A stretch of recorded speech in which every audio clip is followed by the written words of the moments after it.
యాకోబు గారు అంటారు, మనము సత్యవాక్యం వల్ల కన్నబడ్డవారం. ఎలాంటి వాక్యం అంటే అది సత్యవాక్యం.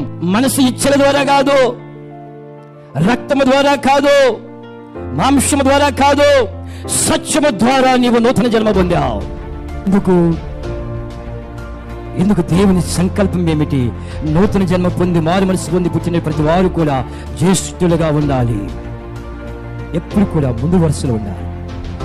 పరిచర్యలు కానీ, ఆధ్యాత్మిక జీవితంలో కానీ, దేవుడి టైంలో కానీ, మనీలో కానీ, ప్రతిదీ what ever it may be, what God is giving to you, ఏదైతే దేవుడు నీకు ఇచ్చాడో అన్నిటిలో కూడా నువ్వు ప్రథమములో ఉండాలి. అందరికంటే నువ్వు ముందు లేవాలి.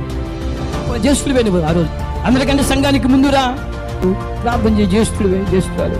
ఈ ఆధ్యాత్మిక జీవితంలో డబల్ కావాలంటే నువ్వు జ్యేష్ఠుడిగా ఉండాలి.